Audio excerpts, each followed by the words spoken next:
Bismillah ar-Rahman ar-Rahim. In the name of Allah, most gracious, most merciful. We were talking about the responsibilities and duties of the children about or to their parents. Today we want to mention some of the examples of what issues they must do. Always we talk about respecting, obeying, being kind to them, but maybe the children ask that, what do you mean? Can you give some examples for that? Yes, today we want to mention very briefly some of the examples of being kind or being obedient to your parents. About the obedience, we should obey our parents. After the obedience of Allah subhanahu wa ta'ala, then we should obey our parents. If there are some issues in the life that you want to do, if your father or your mother are commanding you to do them, then that matter will become obligatory for you. If there is a recommended action in Islam, your father commands you, that recommended action will become obligatory for you. For example, to attend the mass prayer is recommended, but it is not obligatory. You can offer your prayer at home. You don't need to go to the mosque. If you go, it is much better. It is highly recommended, but it is not obligatory. But if your father commands you that you must go to the mosque and attend the mass prayer, then this will become obligatory. If you disobey, you have done a big sin. You have disobeyed your father. Yes, it was recommended, but now it has become obligatory. To give another example, you want to travel to another city. There is no problem to travel. Every person may travel. But if your father banned you and forbade you of going to that trip, then going to that trip will be forbidden, will be unlawful and haram. If you disobey and you travel, we know that when you are traveling in the trip, we do not offer our prayer completely, but we offer it partially in a broken way. But this trip, because it is a forbidden trip, unlawful trip, all jurists, they say that in that trip, you must offer your prayer completely, because that trip is the trip of sin. It is a forbidden trip. Safarul ma'asiyah. Because your father has banned you and you disobeyed him. What other examples, please? When you are in the house, look at the face of your father. Look at the face of your mother. Looking at their faces is rewardable. It's interesting to say, when you are in the holy mosque of Masjid al-Haram, if you look at the holy Kaaba, you will be rewarded, according to traditions.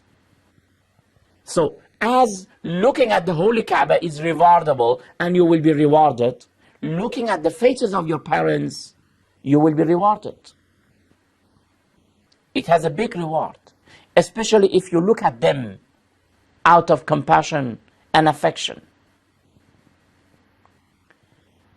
Another example, if you are living in one city, your parents are living in another city, go to visit them.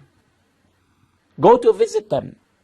When you travel to that city of your parents to visit your parents, according to traditions, this travel has the reward as if you have traveled for Hajj.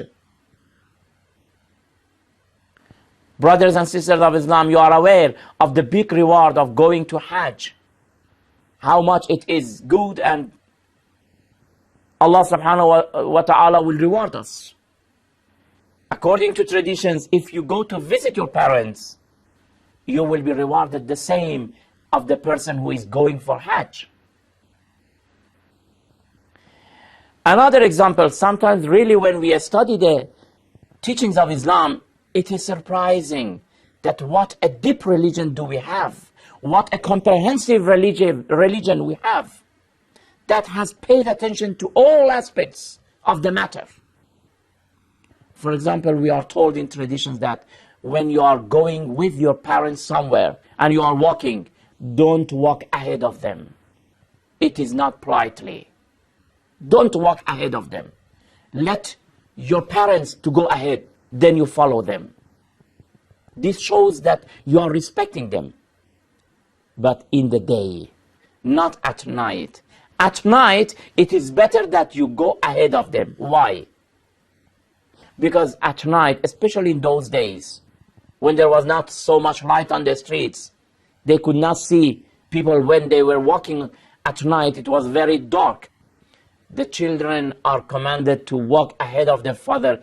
If there was a hole or a problem, the problem must not injure the parents. First, the children must, in fact, put themselves ahead of their father, that they face the problem and danger.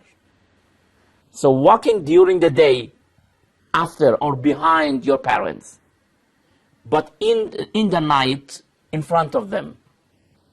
Of course, I said the philosophy in those days, when during the night, there is no problem of seeing ahead of you. Again, it's better to walk behind your parents. Another example, we are mentioning the examples that how kind we should be to them. When you are calling your parents, you mustn't call them in their first names. This is not good. If your father's name is Ali, don't call him Ali. It's better to say, oh, my father, my dear father, my dear mother. Another example, if your parents are debtful, they have some debts, especially when they are dead now. Your parents are dead and they were debtful. You go to pay and clear their debts. If they had not offered their prayers, you go to offer either yourself or ask somebody to offer the prayers to compensate for them. Another example, you should always ask forgiveness for them from Allah the Almighty. وَقُلْ رَبِّ ارْحَمْهُمَا كَمَا رَبَّيَانِ صَغِيرًا. Oh Allah, be merciful to my parents as they were merciful to me when I was a child. So these were, brothers and sisters, some of the very few examples. But if you study the traditions, you will find lots of them. I just verified and summarized some of these examples to show that how much we should be kind to our parents. We will continue this topic, inshallah, in next program. Until then, thank you very much. Wassalamu alaikum wa rahmatullahi wa barakatuh.